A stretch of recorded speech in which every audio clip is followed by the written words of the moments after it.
Hello students. Sociology में unit 4 चल रही है और इसका आपका क्लास सेकंड है। Agrarian social structure and imagine class relation.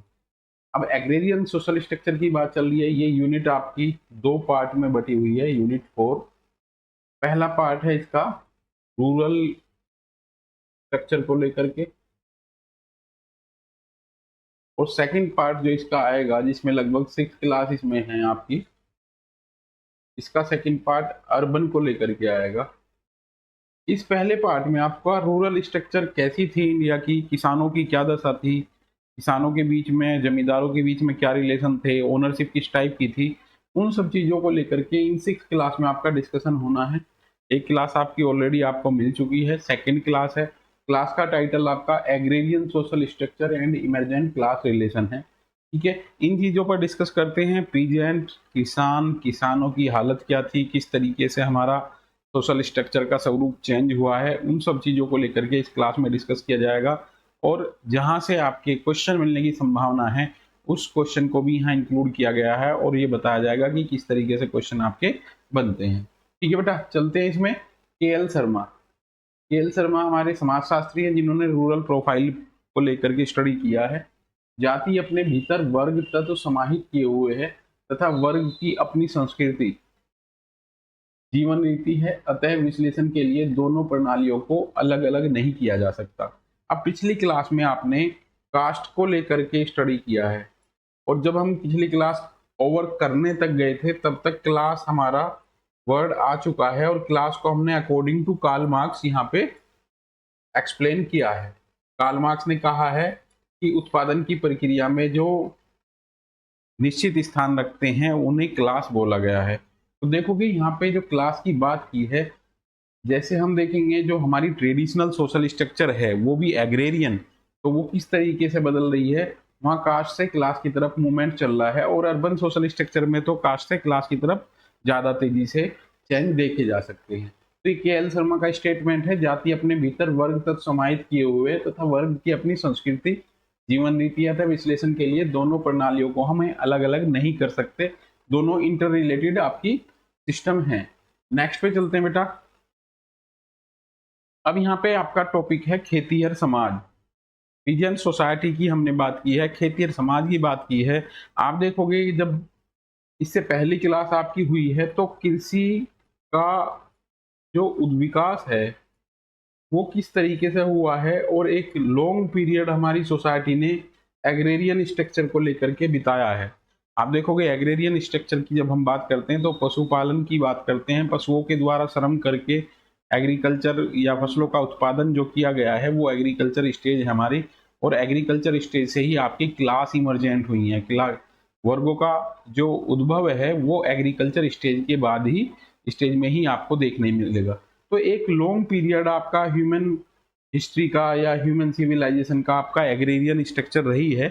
और सोशल पॉइंट ऑफ व्यू से हमारी ये क्लास बहुत इंपॉर्टेंट होती है क्योंकि एग्रेरियन सोशल स्ट्रक्चर में आज भी जो हम रूरल प्रोफाइल पे स्टडी करते हैं, ग्रामीण सामाजिक संरचना का अध्ययन करते हैं, इसमें ग्रामीण सामाजिक संरचना पहले कैसे थी और अब इसमें क्या क्या बदलाव आए हैं, ये एक समाजशास्त्र का महत्वपूर्ण टॉपिक है जो इस यूनिट में आपका कवर किया जा रहा है।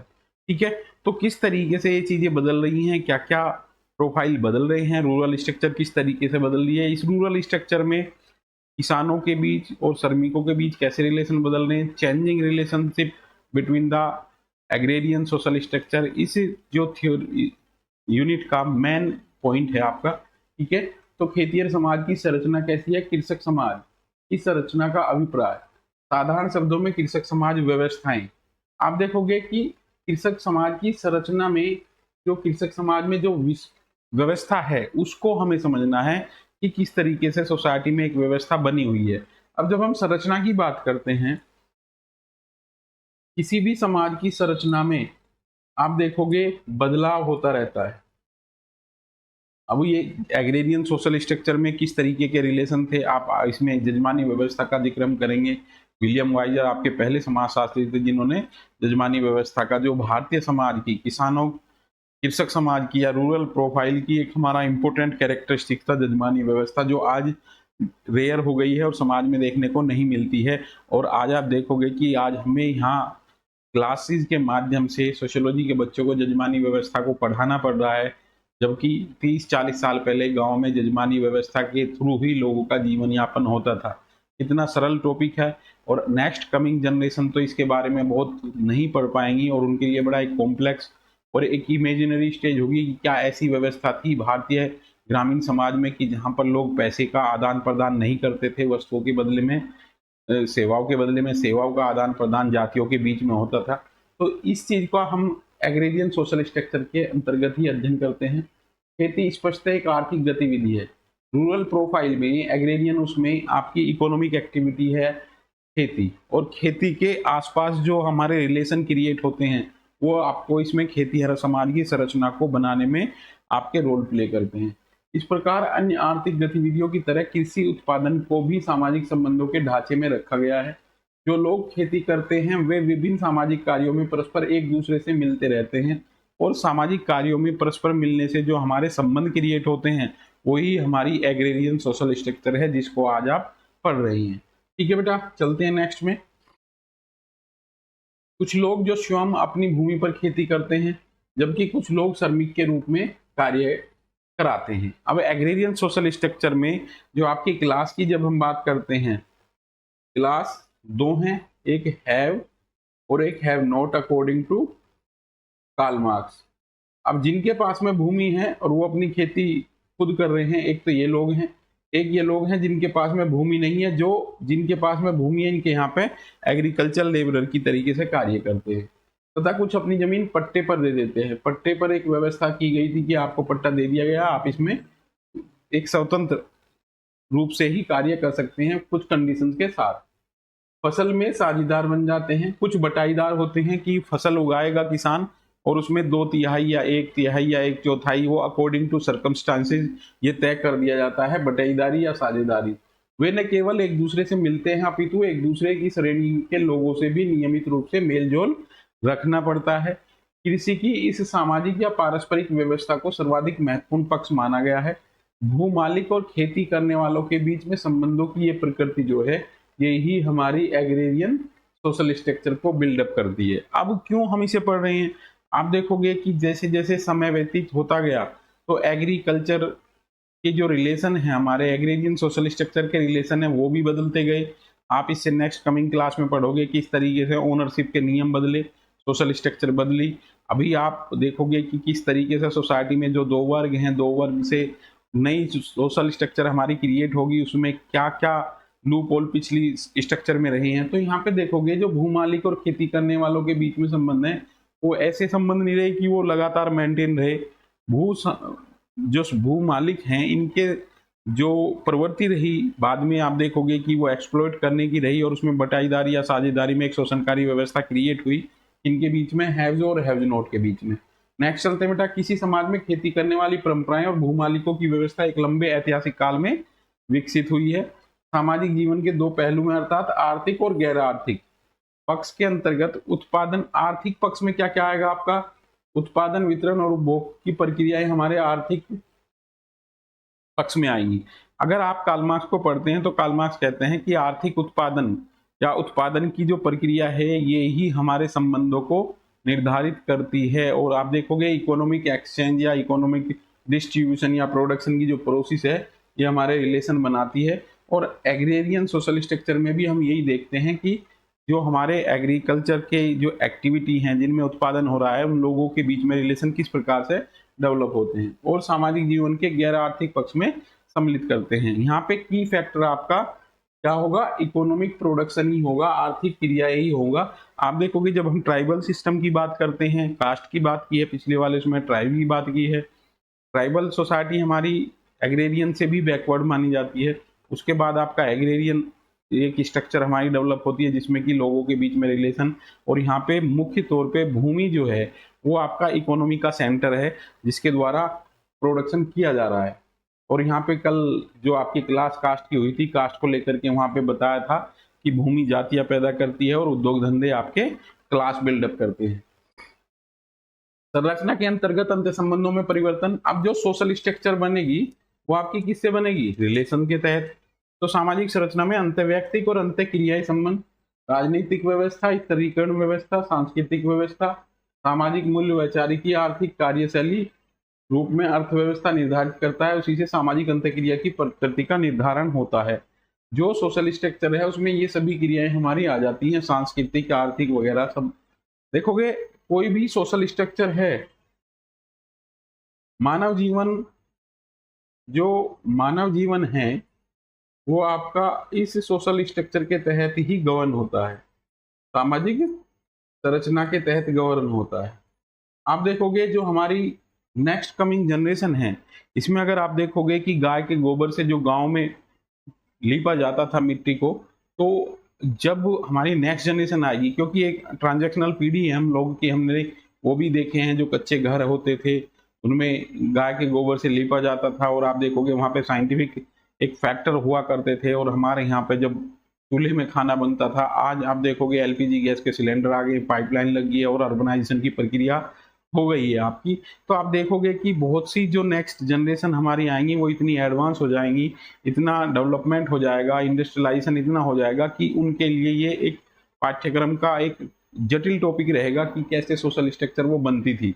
अब यहाँ हम जो बात कर रहे हैं, क्योंकि हमारी पीढ़ी ऐसी है कि वो किसान को देखा है हमने, किसान फैमिली में पैदा हुए हैं कुछ लोग, और आप देखोगे वो चीज़ें इजीली समझ में आती हैं। जैसे कि जजमानी सिस्टम के लिए हमें कहीं जाना नहीं होता है, क्योंकि हमने डेली जो बचपन में लाइफ देखी है वहाँ जजमान और जो कमीन है उनके बीच के रिलेशन को महसूस किया है, देखा है।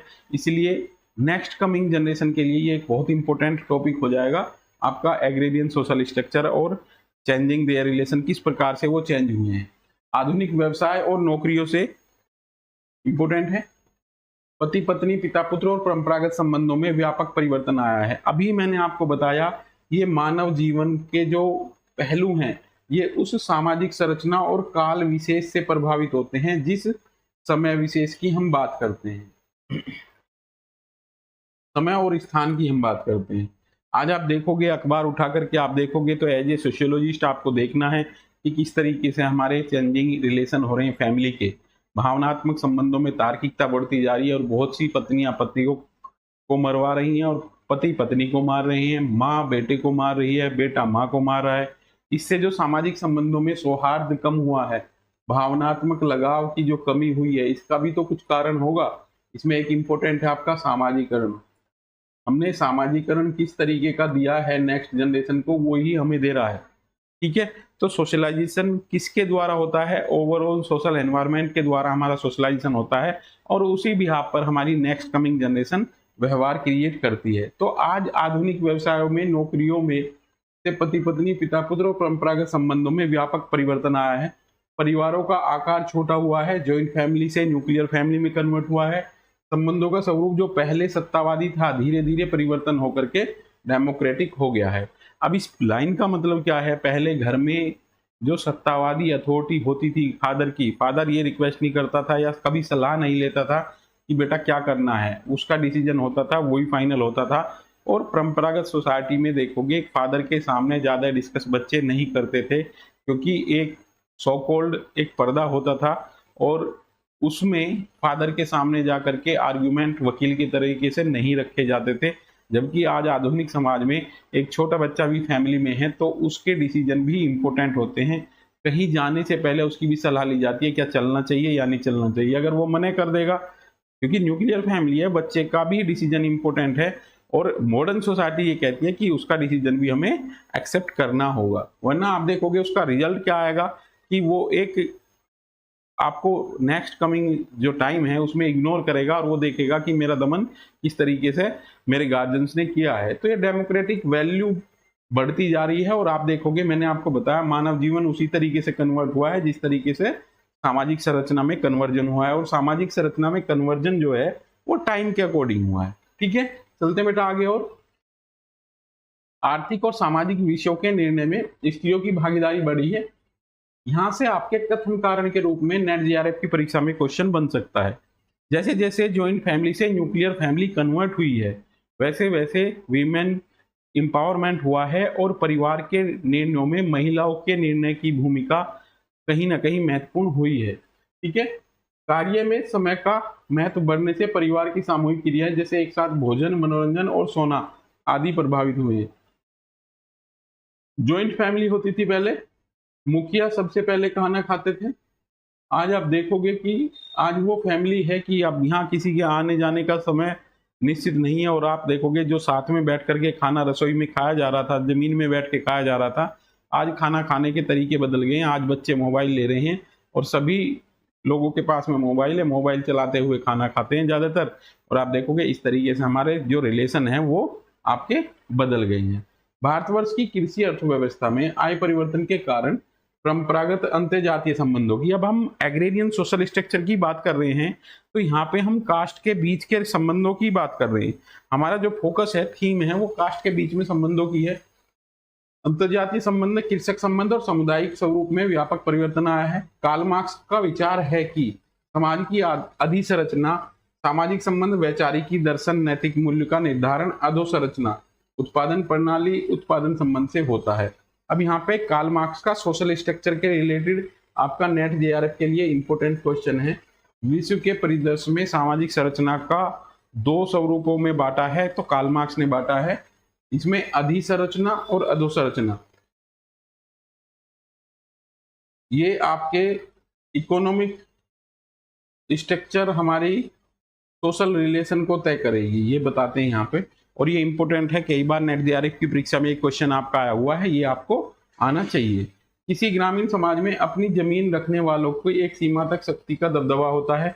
इस प्रकार भू मालिक और उन्हें विभिन्न प्रकार की सेवाएं प्रदान करने वालों के बीच में संबंधों को हम कृषक वर्ग संरचना या व्यवस्था कहते हैं।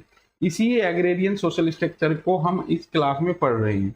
आप देखोगे कि जो रिलेशन है इनके बीच में, जो एग्रीकल्चर लैंड के मालिक हैं और जिनके पास में एग्रीकल्चर लैंड नहीं है, तो उनके बीच में एक रिलेशन है, और उस रिलेशन में किस तरीके से बदलाव आए हैं, किस तरीके से व्यवस्था चेंज हुई है, उसको लेकर के ये पूरी आपकी जो यूनिट है वो है।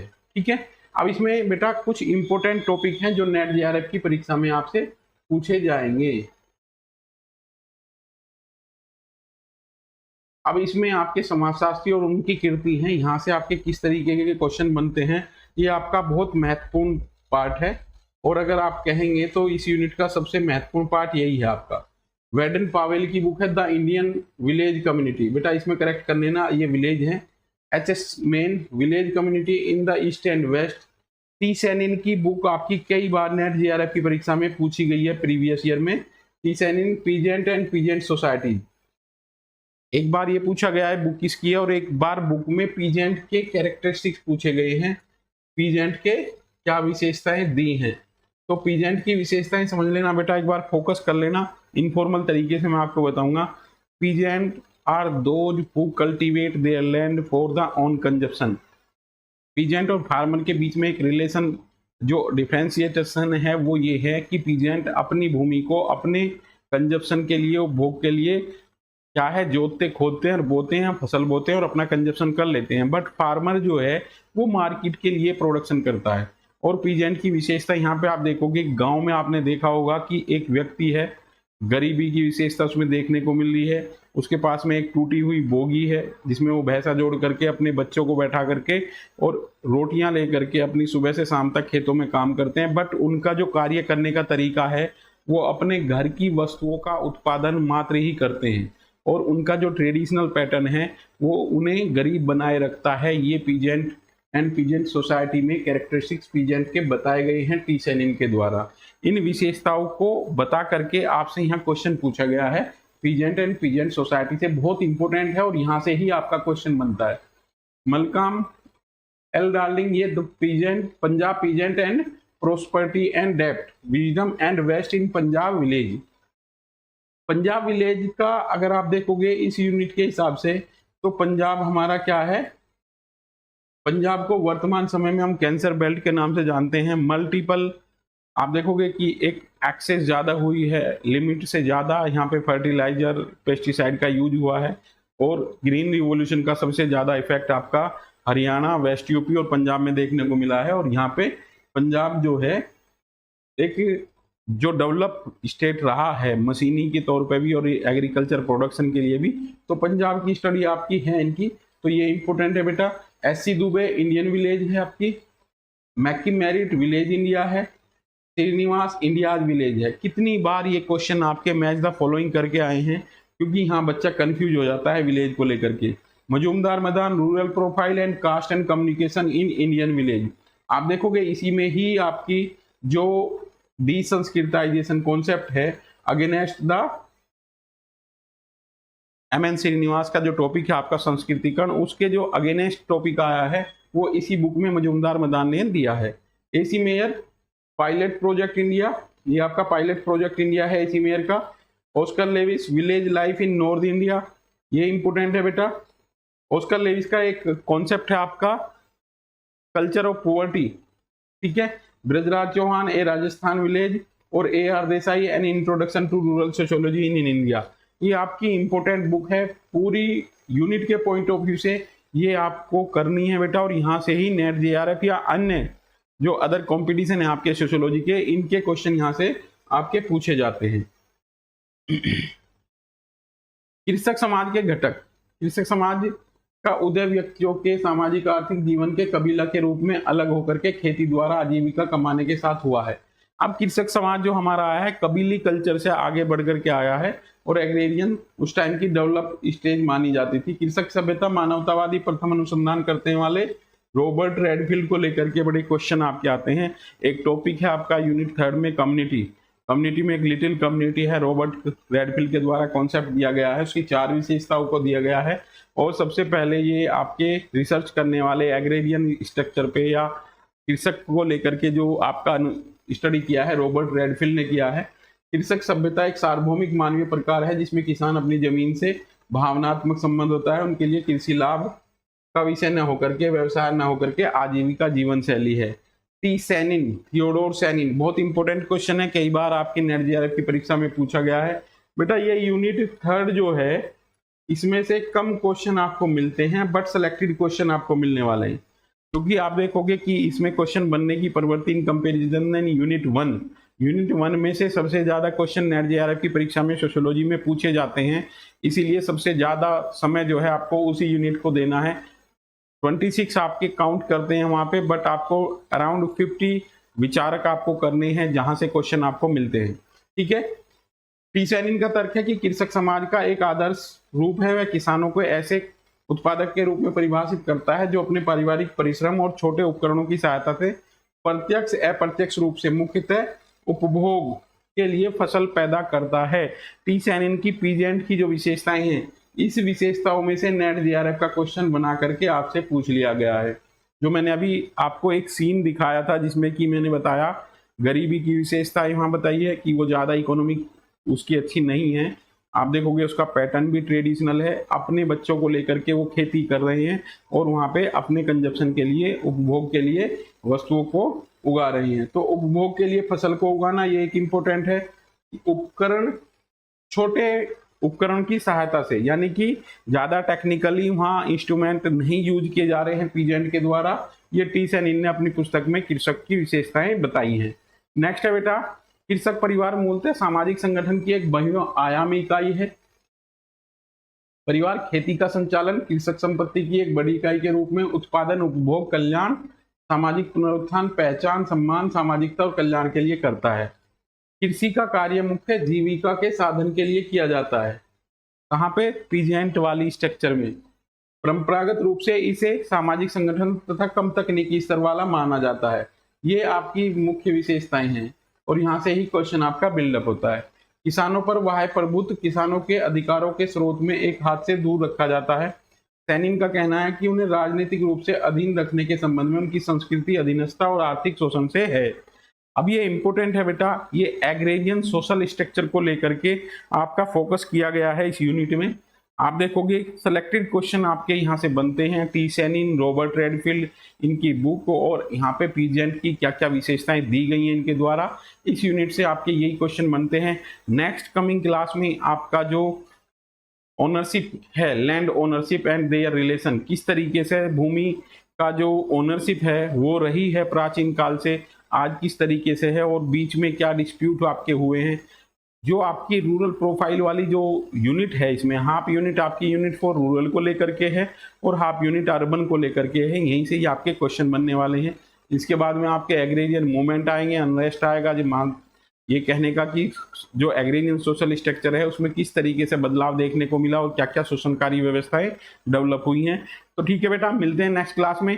तब तक आप कंटिन्यू बने रहिए। और जो भी बच्चे आपके नेट जेआरएफ की तैयारी कर रहे हैं, विशेष तौर पे समाजशास्त्र सब्जेक्ट से, उनके लिए ये बेसिक जो यूनिट है उसको कवर करने में काफ़ी महत्वपूर्ण रोल प्ले करेगी। और बेटा एडवांस के लिए तो आपको बहुत अच्छे तरीके से प्रीवियस ईयर के साथ साथ इन यूनिट्स को according to syllabus deeply study करना होगा। और जो बच्चे इंटरेस्टेड हैं नेट जेआरएफ की तैयारी करने के लिए टारगेट बैच के लिए, टारगेट बैच का मतलब ये है बेटा कि यहाँ पे हमारा और स्टूडेंट्स का टारगेट है टू अचीव द जेआरएफ। और यहाँ पे हमारे कोचिंग में आपको एक सुविधा मिलती है, लाइब्रेरी अपनी है, एसी क्लासरूम है। जो बच्चे टारगेट बैच के तहत आते हैं उनकी जो फीस है वो एक नॉमिनल फीस जमा की जाती है और उसके बाद जब उसका रिजल्ट आ जाता है बाकी फीस बच्चा तब पे करता है। जो भी बच्चे इंटरेस्टेड हैं तो नीचे दिए गए डिस्क्रिप्शन में जाकर के नंबर पे कांटेक्ट कर सकते हैं। ठीक है बेटा, मिलते हैं नेक्स्ट क्लास में। जय हिंद।